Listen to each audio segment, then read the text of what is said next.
Hop, demak bugun sizlar bilan Python dasturlash haqida va undagi aniqroq qilib aytadigan bo'lsak, o'zgaruvchilar haqida gaplashamiz. Hop, yozib olishingiz kerak bo'lgan narsalarni men har doimgidek alohida qilib yozib ketaman. Xususan bugun biz siz bilan dastur haqida gaplashamiz. Esingizda bo'lsa, bundan oldingi darslarda men sizga dastur bu shunchaki kod, ya'ni kompyuterga buyruqlar ketma-ketligi, algoritm deb tushuntirgandim. Algoritmni ham alohida tushuntirganman. Uning uchun men sizga darslarni ham tashlab qo'yganman gruppamizda. Algoritm bu maqsadga erishish yo'lida qilinadigan ishlarimizni ketma-ketligi edi. Demak, dastur bu shunchaki kod, ya'ni buyruqlar ketma-ketligi, matn degandagi. Xo'p, endi qarang, dastur bo'lishi uchun mana bu ishlar bo'lishi shart. Agar bular bo'lmasa, dastur bo'lmaydi. Bular nima deydigan bo'lsangiz, birinchidan dastur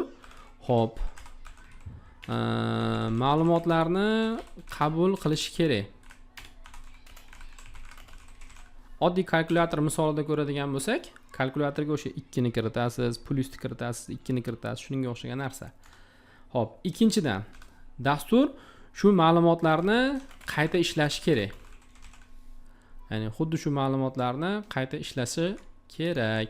Agar bunaqa qilmaydigan bo'lsa, hozir men sanaydigan 4 ta punktimdan bittasi bajarilmasa ham dastur bo'lmay qoladi. Hop, uchinchisi, dastur xuddi o'sha ma'lumotlarni o'rtoqlar saqlash kerak. Ya'ni xotirasida, RAM deymiz, operativ pamitda yoki bo'lmasam doimiy xotirada saqlash kerak. Va oxirgisi, to'rtinchidan, dastur ma'lumotlarni yoki bo'lmasam qisqaroq qilib aytadigan bo'lsak, natijani qaytarishi kerak, o'rtoqlar. Agar bu ishlarni bajarmasa, dastur bo'lmaydi.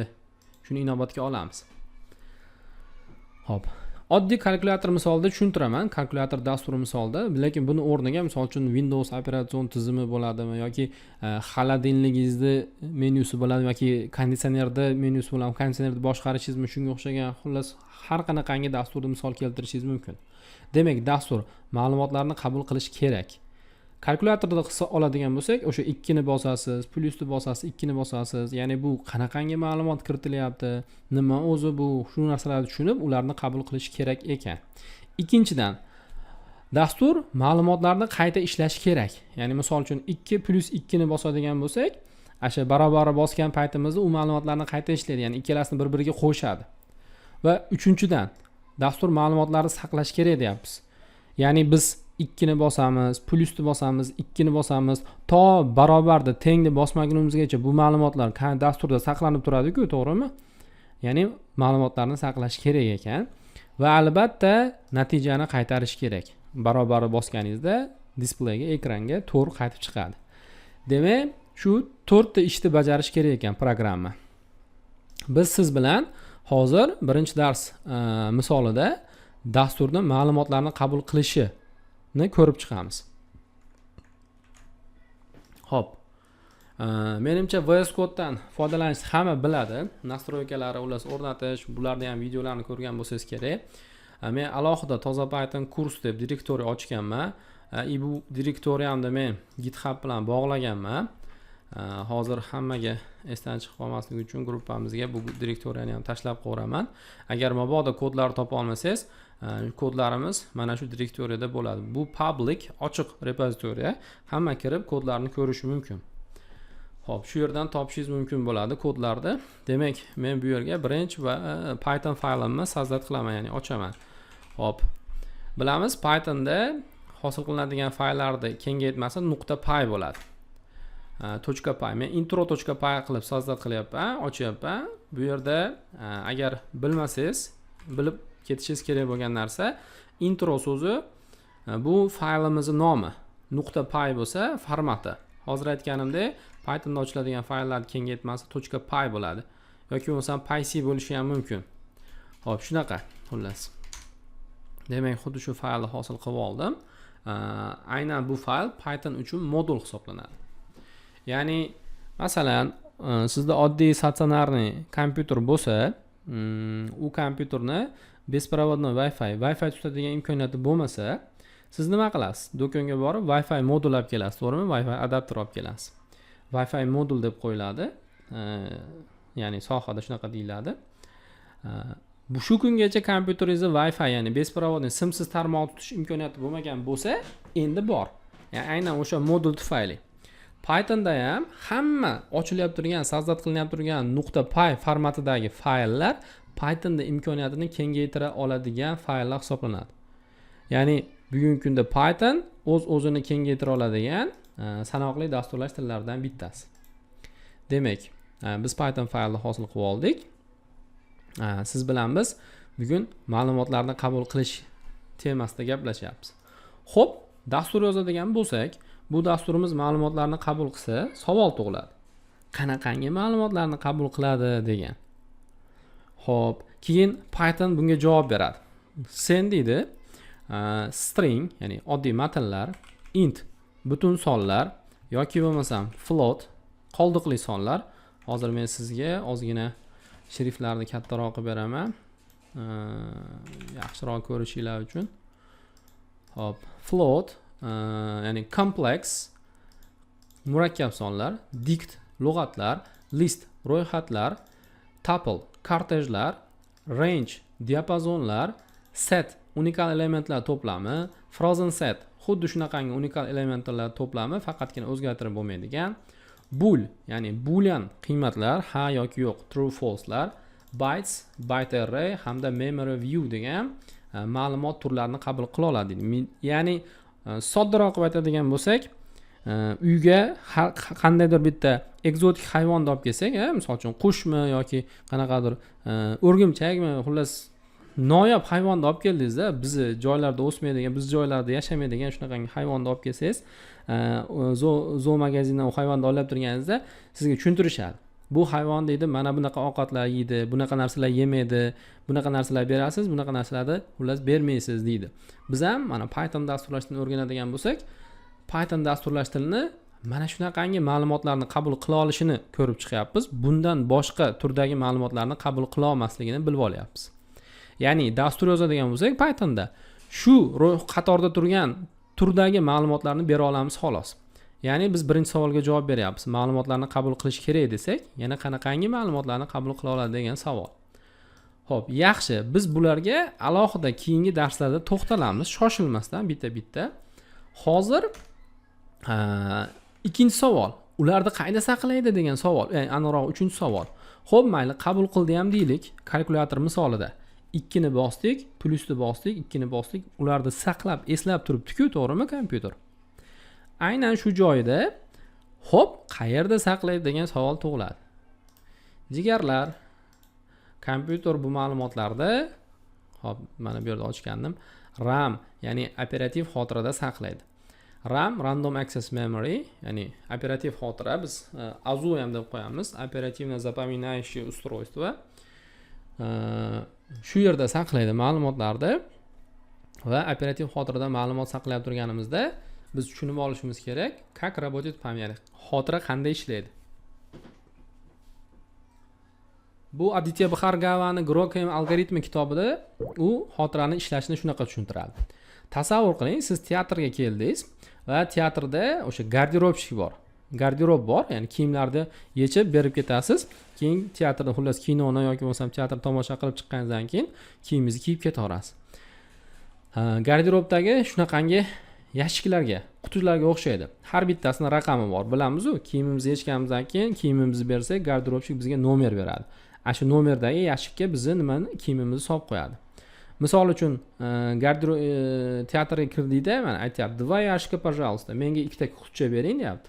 Garderobchiga aytayapti, "Marhamat, mana shu 2ta qutichani ishlatishingiz mumkin" deb beryapti. Keyin shu 2ta qutichaga o'zini zontigi bilan zaychigini xullas joylashtirib qo'yapti. Keyin shu orqali qaysidir ma'noda ma'lumotini saqlayapti. Faqat kompyuterda bu narsa ozgina boshqacharoq ishlaydi. Ya'ni operativ xotiramiz juda ham katta bo'lganligi uchun ulardagi har bitta katakchani manzili mana bunaqangi 16 lik sanoq sistemasidagi sonlarda ko'rsatilishi mumkin. Oddiy misol tariqasida men sizga mana Pythonda oddiy bir funksiya yozaman. Hop, hello world. xuddi shunaqangi hello world deydigan. Kechirasizlar, men Win Source o'chirib qo'yishim kerak. Sun'iy bizga yordam bermaslik kerak hozircha. Xo'p, va shu funksiyani men ekranga chiqarib ko'raman. Funksiyani ishlatmayman, shunchaki men funksiyani o'zini print, ya'ni chop etaman, ekranga chiqarib ko'raman terminalda. Xo'p, ishga tushiradigan bo'lsam, qarang. Menga Python mana bunaqangi natijani ekranga chiqaryapti. Function main, ya'ni main nomli funksiyang at, agar ingliz tilini bilsangiz, at qo'shimchasi bu da degani, ya'ni uyda, ko'chada, ishda deganday. At deb turib, mana operativ xotirani manzilini ko'rsatyapti menga. Bu yerda 16 lik sanoq sistemasidagi son ko'rsatilgan. Sababi hozir menda o'rtoqlar kompyuterda xarakteristikasini ko'rsataman. Menda 16 GB azu bor. Xo'p, yana ham tushunarli bo'lishi uchun men sizga hisoblab tushuntirib beraman. Agar menda 16 GB azu bo'ladigan bo'lsa, bu degani 16 ni ko'paytiramiz 1024 ga. Chunki 1 megabayt 1024 bayt, bu yo'qni tushunasiz. 1000 emas, ko'pchilik 1000 deydi. Hop, 16 gigabayt operativ kam 16384 megabayt bo'lar ekan. Endi bu narsani megabaytlarni kilobaytlarda hisoblab ko'ramiz, ko'paytiramiz yana 1024 ga. Bu bizi kilobaytlarimiz, yana ko'paytiramiz 1024 ga. Bu bizi baytlarimiz.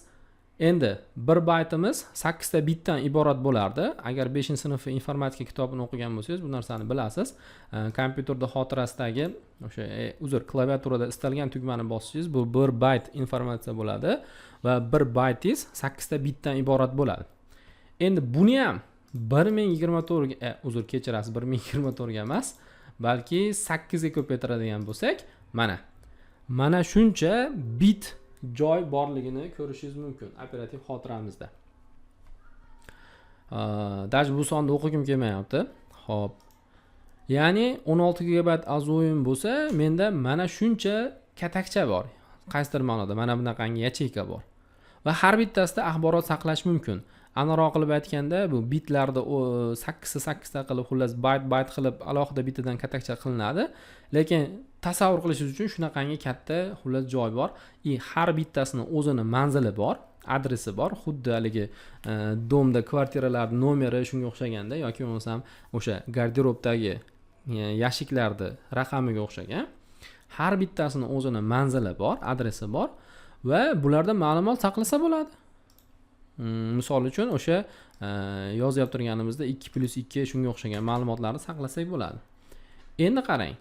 Biz dasturda xuddi shu tepadagi ma'lumotlarimizni saqlab turgan vaqtimizda o'zgaruvchilardan foydalanamiz.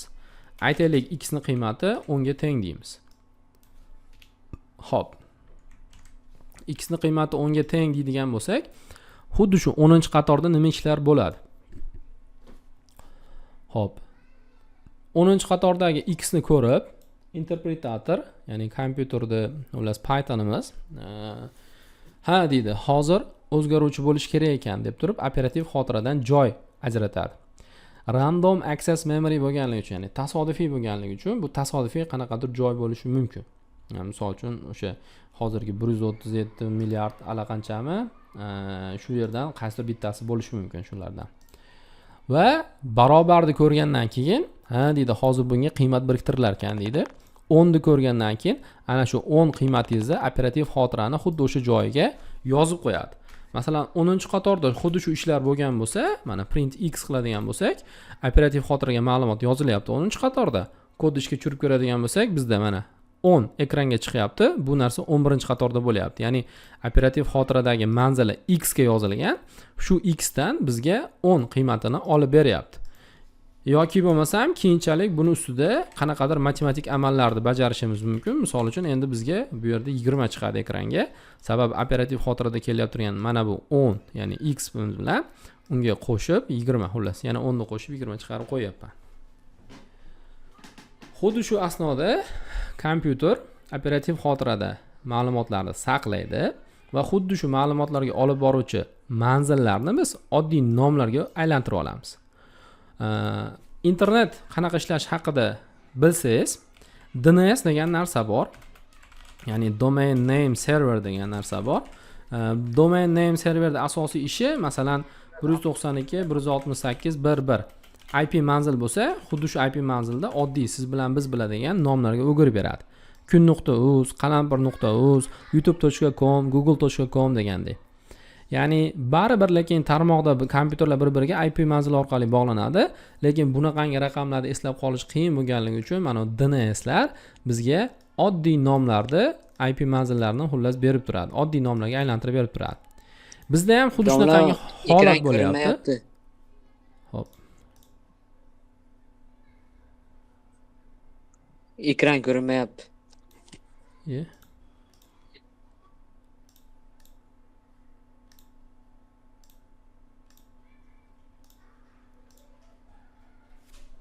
Uzr. Hozir nimadir holat bo'ldi shekilli. Bu yoqda Telegramdan yozish shekilli. Shunga ekan. Yaxshi oldinroq aytib qo'ysanglar shunaqa narsani. Xullas, nima deyapti rodim? Mana bunaqangi operativ yacheyka, ya'ni xotiralarning manzilini bizga oddiy nomlarga aylantirib olamiz. Va o'zgaruvchilar, e'tibor bering. Pythonda, hop, bu narsani keling, mana bu yoqqa yozaylik. O'zi alohida qilib yozyapmiz-ku. Hop. Demak, o'zgaruvchi deb Pythonda nimaga aytiladi? Kimdir box deydi, kimdir quti deydi, xohlagan narsaga solib qo'ysangiz bo'ladi va hokazo. Hop, eslab qoling, o'zgaruvchi deb bu kompyuter xotirasida hop biror bir ma'lumotga olib boruvchi yo'l yoki bo'lmasam nomga o'zgaruvchi deyiladi. Ya'ni bizning holatimizda mana bu 10 qiymati shu ma'lumotga qayerda turibdi, qaysi katakchada turibdi, ya'ni mana bunaqangi manzili bilan qaysi katakchada turibdi, shu narsani xuddi shu narsaga biz nima derkanmiz? O'zgaruvchi derkanmiz. Kompyuter xotirasida biror bir ma'lumotga olib boruvchi yo'l yoki nomga biz o'zgaruvchi deb aytar ekanmiz. Bekorga o'zgaruvchi demaydi, ya'ni variable demaydi, sababi uni o'z nomi bilan o'zgartirsangiz bo'ladi. Ya'ni masalan 10-qatorda x ning qiymati 10 ga teng bo'lgan bo'lsa, keyin 11-qatorga o'tganda uni 5 qilib qo'yishingiz mumkin. Bizning holatimizda 12-qatorda уже endi 20 emas, nima chiqadi? 15 chiqadi. Xo'p, davom etadigan bo'lsak,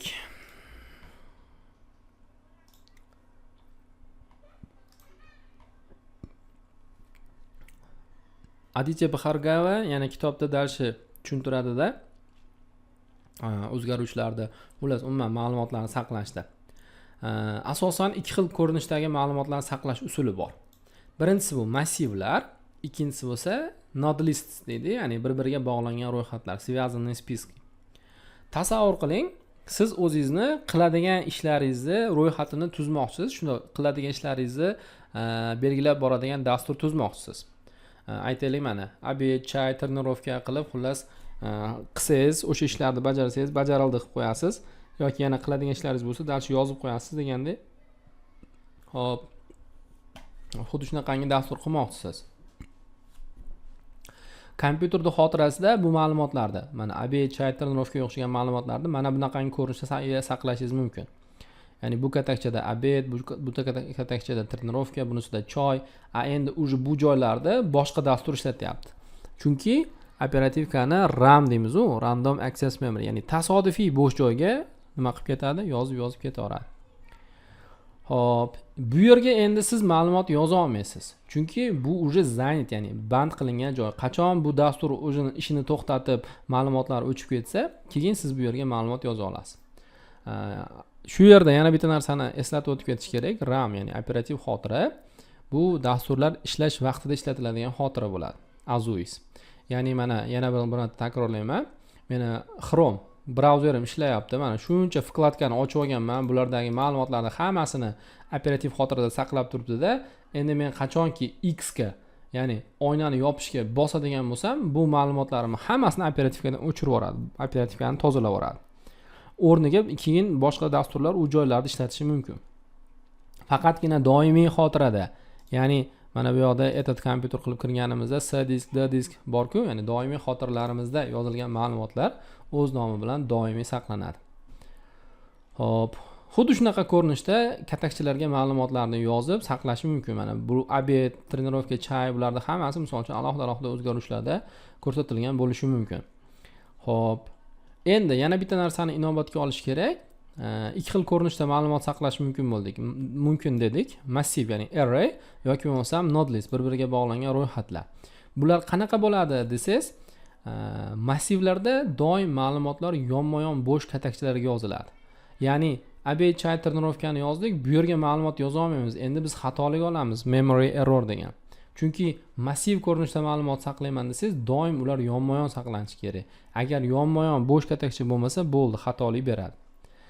Endi ikkinchi usulda bo'lsa, ya'ni node list, связанный spiskada bo'lsa, bu ma'lumotlar turli xil joylarga yozilishi mumkin, lekin ular bir-biriga bog'langan bo'ladi o'z nomi bilan.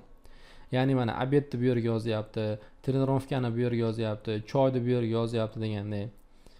Lekin baribir haliga aytganimdek, bu bir-biriga birikkan bo'ladi. Ya'ni mana bunaqangi tarzda.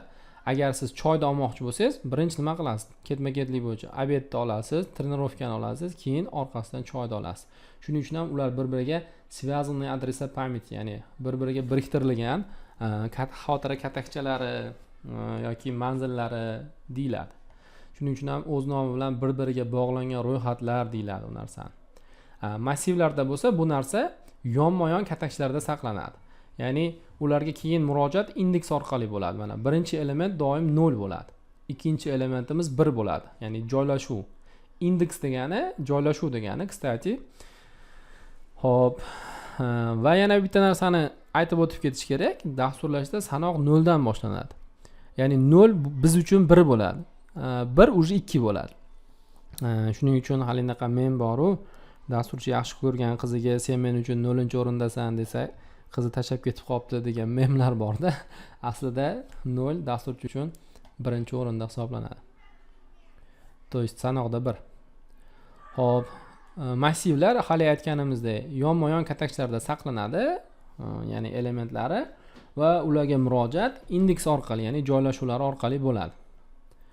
Xo'p. Demak, xuddi shunaqangi tarzda ma'lumotlar saqlanadi. Keyin bu narsani tushuntirish uchun, misol uchun, xuddi o'sha yana teatrda misol keltirsak bo'ladi. Masalan, 5 ta oshnangiz bilan teatrga tushmoqchisiz. Nima qilasizlar? Beshalalaring ham bitta joyda yonma-yon o'tirishni xohlaysizlar. Agar teatrda yonma-yon 5 ta bo'sh joy bo'lsa, biletlarni olib o'tirishinglar mumkin bo'ladi. Lekin kech qolib keldinglar, teatrda joylar to'lib bo'lgan, birorta ham 5 ta bo'sh joy topa olmayapsizlar. Nima qilasizlar? Iloji yo'q, hamma har xil joylarga o'tirishga majbur bo'ladi. Shu narsa ham misol uchun misol bo'la oladi, ya'ni kompyuter xotirasida ma'lumot saqlashga. Xo'p, bu yerda ma'lumotni yozish bilan o'qishda ikkalasini farqi bor. Shu narsani tushuntirilgan bu rasmda. Чтение, ya'ni ma'lumotni o'qish. Massivlar eng tez ma'lumotni o'qish tezligiga ega. Lekin ro'yxatlar bu narsaga unchalik emas. Chunki misol uchun 3-elementni olaman desangiz, birinchisini, ikkinchisini olishga to'g'ri kelyapti avval. Ya'ni bir-biriga bog'langan manzillarni ko'rsatadi, keyingisini olasiz, shunaqa. Endi ma'lumotni yozishda, ya'ni vstavkada massivlar sekin. Chunki nima bo'ladi? Agar oxirgi element qo'shmoqchi bo'lsangiz, xo'p, bo'sh joy bo'lsa qo'shaverasiz, lekin misol uchun boshiga element qo'shaman desangiz, massivlarda hammasi nechta element bo'ladigan bo'lsa, ular boshqa joyga, yonboshga siljish kerak bo'ladi, bitta bo'sh joy bo'shatish uchun. Shuning uchun ham bu holatda massivlar ma'lumot yozishga sekin hisoblanadi. Spiska, ya'ni vstavka ma'lumot yozishda, lekin spiskalar, ya'ni node listlar tez. Chunki ular luboy istalgan bo'sh joyga tiq qilib yozib ketaveradi. Hop, xuddi shu narsani tushuntirishga harakat qilingan bu rasmda. Hop. Bu kitobda yana ham o'sha chuqurroq qilib, mana hattoki o'chirib yuborishlarda ham ikkalasi qanaqa ishlashi, qanaqangi dastur uchun xullas qaysi ma'lumot saqlash usulidan foydalanish mumkin, shu narsalarni ham tushuntiriladi. Shuning uchun bu kitobni o'qib chiqishingizni tavsiya qilaman. Xo'p, endi Pythonda o'zida o'zgaruvchilarga qaytadigan bo'lsak, xo'p, o'zgaruvchilarni nomlashda qonun qoidalar bor. Ya'ni o'zgaruvchini nomi mantiqan to'g'ri nom bo'lishi kerak. Hop, bu narsani ham bu yoqqa yozaylik. O'zingizga bloknotingizga yozib olsangiz yaxshi bo'ladi. O'zgaruvchini nomlashdagi birinchi qoida bu nima ekan? Mantiqan, hop, demak, to'g'ri nom qo'yish.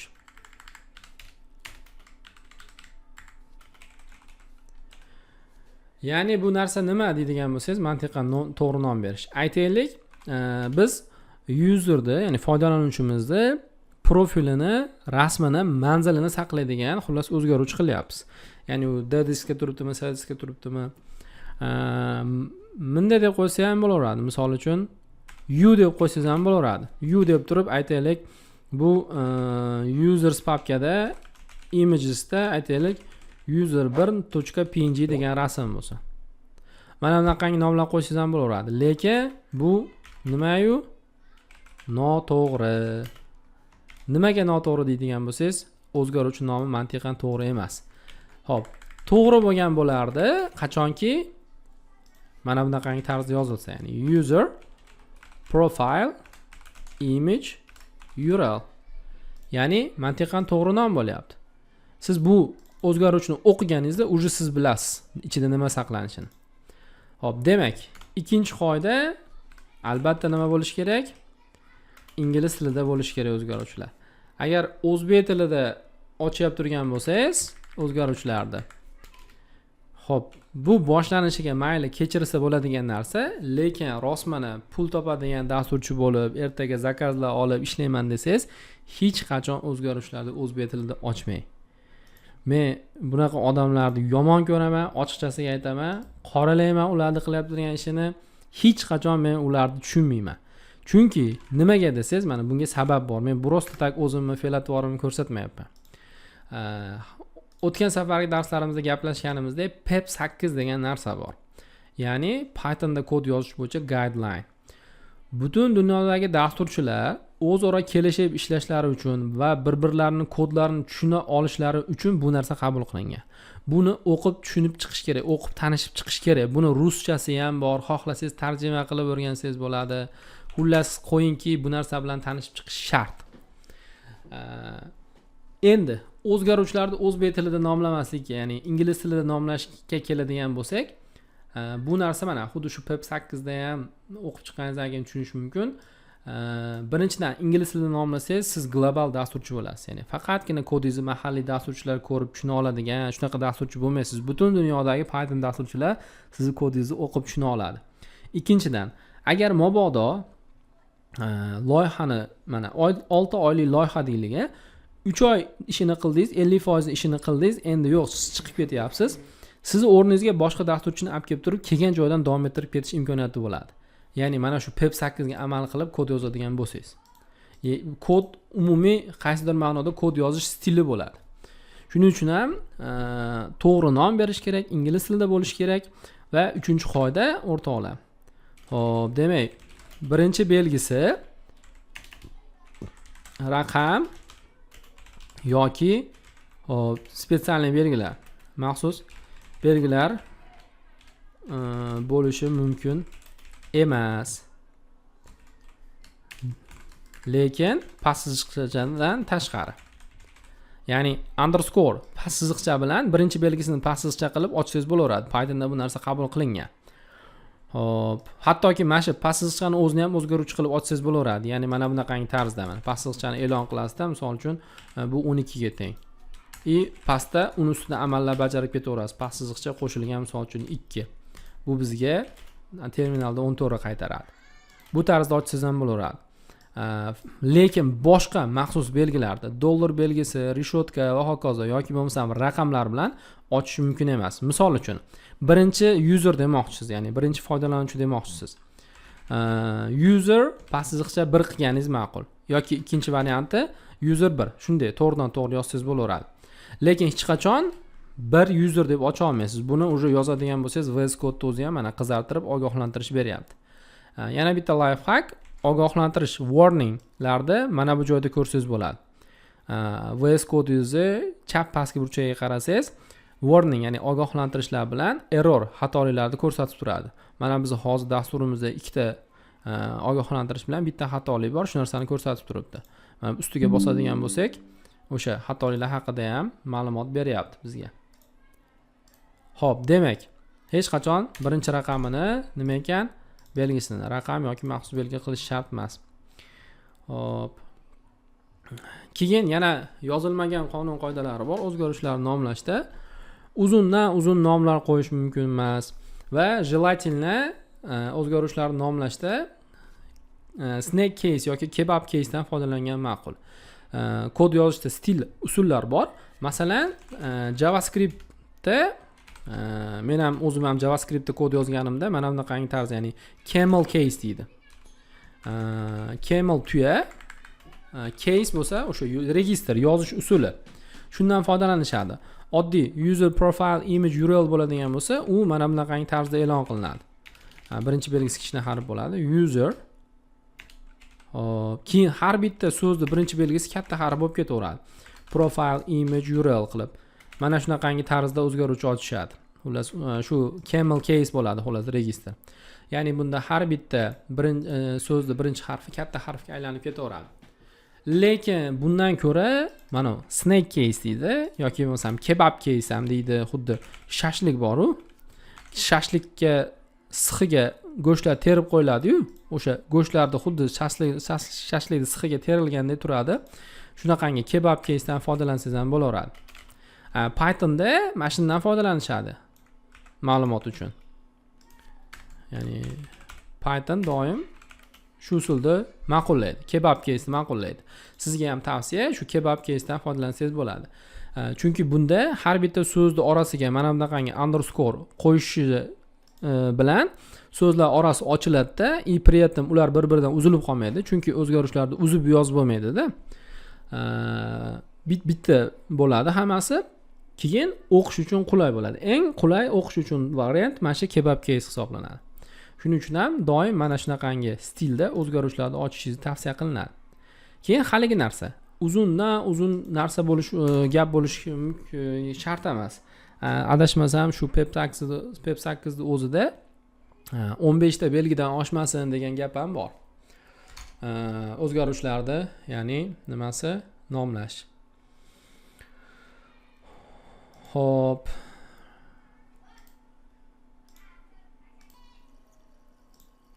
Xo'p, darsga qaytadigan bo'lsak, o'zgarishlarni nomlashda kalit so'zlardan foydalanish ham mumkin emas. Shu narsani ham inobatga olib ketasiz. Pythondagi kalit so'zlarni ko'rmoqchi bo'lsangiz, keyword degan kutubxona bor. O'zining standart kutubxonasi. Shu kutubxonani dasturingizga import, ya'ni yuklab turib, keyin ekranga xuddi shu kutubxonaning ichidagi keyword list, ya'ni kalit so'zlarning ro'yxatini chiqarish bilan ko'rib olsangiz ham bo'ladi. Mana endi ekranga chiqarib ko'radigan, print qilib ko'radigan bo'lsak, bizga mana bunaqangi tarzda Pythondagi hamma zaxiralangan operatorlarni ro'yxatini ko'rsatadi. Hech qachon bu nomlar bilan o'zgaruvchini ochish mumkin emas. Shuni inobatga olib qo'yasiz.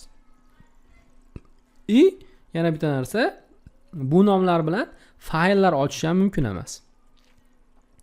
O'zi umuman Pythonda o'zini standart kutubxonasining ichidagi funksiyalarning nomlari, shunga o'xshagan Pythonda o'zida bor nomlar bilan hech qachon o'zgaruvchi ochish mumkin emas. Chunki bu narsa ertaga konfliktga olib keladi sizga. Kodni bitta ishga tushirganingizda, siz o'zingiz e'lon qilgan nomingiz bilan Pythonda o'zini standart ichidagi zaxiralangan nomini o'rtasida konflikt bo'ladi-da, sizdan so'raydi, "Men qaysi birini nazarda tutyapsan? Sen hozir o'zi Pythonda standart kutubxonasini nazarda tutyapsanmi yo o'zing yozgandimi?" degan narsa kelib chiqadi xullas. Bu keyinchalik o'sha bosh og'riq, shuning uchun ham boshlanishini o'zidayoq mana shu nomlar bilan yoki Pythondagi bor o'zini standart nomlari bilan hech qachon o'zgarishlarni ochmaslik kerak. Shu narsani qabul qilib, shu narsani xullas odat qilib ketsangiz bo'ldi. Xo'p, demak, bu zaxirlangan nomlar bilan o'zgarishlarni ochmaymiz va yana bitta narsani bugun tushuntirib ketay sizga, kommentariyalar. Kodga kommentariy, ya'ni sharhlar yozish. Xo'p. Kommentariyalar o'rtoqlar ikki xil ko'rinishda bo'ladi. Demak, birinchisi bir qatorli kommentariyalar. Biz ulardan rosa ko'p foydalanamiz. Hozir mana bu fayldan ham rosa ko'p foydalanganman. Har bitta qatorda boshida reshotka qo'yilgan. Bu reshotka qo'yilishi mana shu qatorda interpretatorga o'qimasdan o'tib ketaver degani bo'ladi. Ya'ni bu qatorda kodlarni ishga tushirish shart emas, shunchaki bo'ldi, keyingi qatorga o'tib ketaver degan narsani beradi. Xo'p, bunaqangi kommentariyalar nima uchun kerak? Kodga sharh, ya'ni kommentariy yozish uchun kerak. Sizga o'xshagan programmistlar sizni kodingizni ochganda mana shu kommentariyalar orqali ko'rsatmalar olib, ha, bu bunaqa ekan, bu bunaqa ekan degan tushunchalar hosil bo'ladi. Shuning uchun ham kerak kommentariyalar. Hop. Kommentariyalarda o'rtoqlar iloji boricha ingliz tilida, qisqa, lo'nda yozish kerak. Shularga ham e'tibor berish kerak. Bu kommentariyalarning birinchi ko'rinishi edi. Yana bitta life hack, VS Code'da turib Ctrl+/ mana shu narsani bosishingiz ham nima qilardi? Qatorni kommentga oladi. Mana men hozir yozgan narsamni kommentariyaga olishim uchun Ctrl bilan / ni bosaman. Yana Ctrl/ ni olishingiz kommentariyadan chiqarib beradi. Bu sizga life hack. Xo'p, demak, kommentariyalarimiz birinchi ko'rinishi edi. Ikkinchi ko'rinishga keladigan bo'lsak, ular doim kodni eng tepasida, eng birinchi qatorda yoziladi va mana bunaqangi 3 talik qo'sh tirnoqdan iborat bo'ladi. Mana 3 talik qo'sh tirnoq ochasizda, keyin shu yerga misol uchun yozishingiz mumkin. Bu fayl bunaqa qiladi. Xullas, misol uchun men yozib qo'yishim mumkin.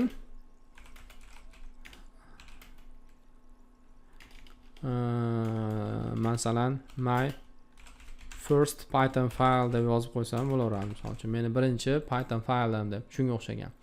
Va bunaqangi narsalar qo'sh tirnoq ichida qarang, ko'proq docstring, ya'ni yo'riqnoma matnlar yoziladi. Masalan, men sizga hozir xo'p birorta Django proyektim bormikan?